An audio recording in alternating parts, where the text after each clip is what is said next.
Nakabili din ng pang magandang clear natin to.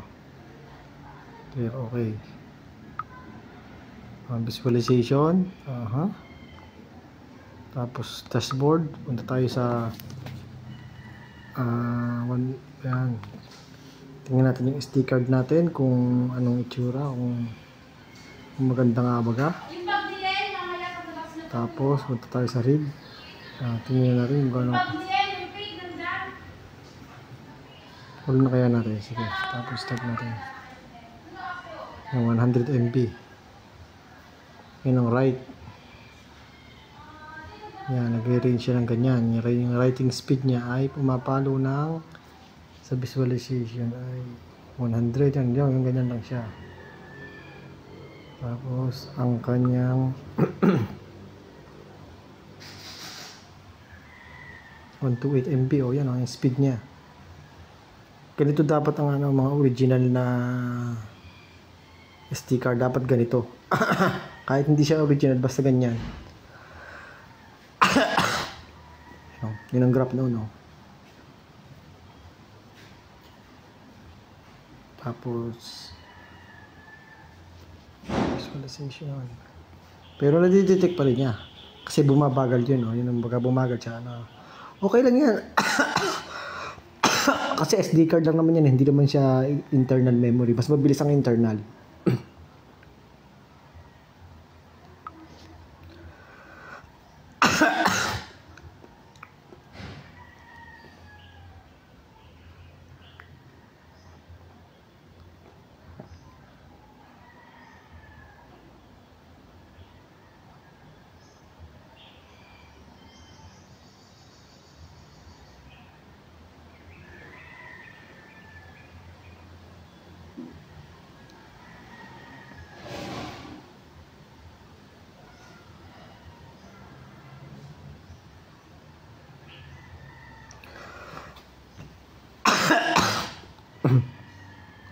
Okay na yan.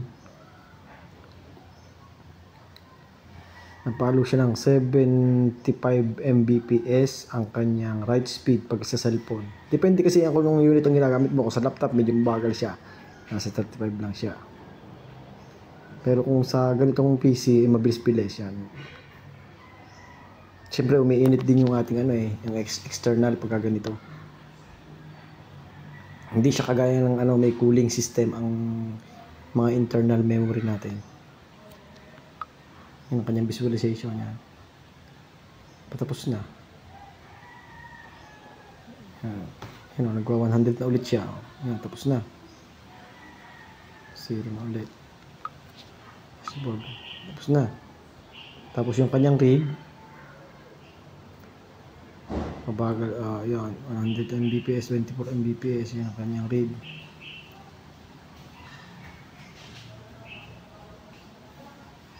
Parang binabasa na lang niya yung kanyang ni-write. Yan, 60 Mbps. Okay na to, hindi na masama para sa external. Yun, class 10 siya, UHS U3 B60.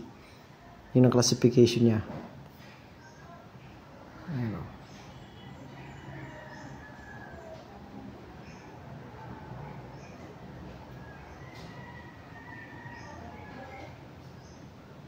76 Mbps per second. Okay na yan.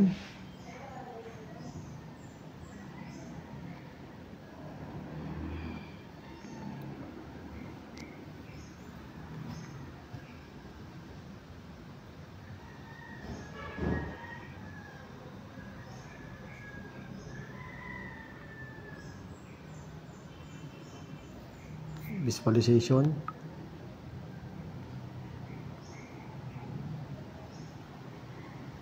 Ganito dapat pag bibili kayo ng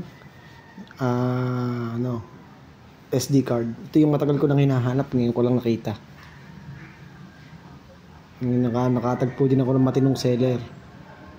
Kasi kung hindi mo alam, naku po, nagkalat ang mga peke. Kahit pa yun sa mall, meron din, hindi mo mawawala. Kailangan talaga ay matinding mga test ang ginagawa sa mga ganitong SD card. So, bali ang inyong lingkod po ay nagtrabaho dati sa sa Qualcomm Technology. Shout out po sa Qualcomm na doon po ako nakakuha ng mga idea at kaalaman about this memory card. Bali Taiwan po ang pinakamagaling talaga sa Pinakamagaling talaga sa sa mga ganito. Tapos na. Tingnan natin yung mga result. Ayun. Ganito dapat yan. Tapos tingnan natin yung result. Oh, ayan oh. Ganyan. Hindi yung 5 Mbps, 6 Mbps. Naku po. Tudas kayo doon. Alam niyo na. Yan ang result niya. Okay natin yan. Tapos yung kanyang read. Oh, ayan. Ang bilis niya mag-write. Oh. Basta ang maximum nito ay nasa 113 Mbps. 130, 135. Pero yan, since external lang siya, 83. Pero yung iba kasi 20 Mbps, 15 Mbps yun. Mga peke yun. Mabagal yun. Pakita naman natin yung graph. Show the graph. Ayan ang graph niya. Ayan, oh.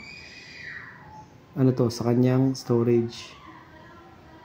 Ayan. Tapos, yung kanyang write at saka read. Ayan. Mas mabilis yung read syempre. Ayan. Kasi external lang to eh. External. Okay. Mag-quick test naman tayo ng ating internal memory kung gaano kabilis. Ito. Sigurado mabilis to. Internal SD card kasi to eh. Kasi ito may mga cooler yan. Tsaka AI ang nagpapatakbo dyan sa internal SD natin. Hold natin to. Tapos quick test. Yung mga halimaw. Oh. Kasi internal yan. Okay. Mayroon pa kasi yung AI. May AI po kasi yan kaya ganyang kabilis yan. Ayan, tingnan natin yung result. Oh, yan ang aking. Ay, tingnan mo naman. Yan ang mga halimaw. Kasi yung internal nito ay AI na. Naka-built-in na. Ito namang isa na 100 Mbps lang ang maximum.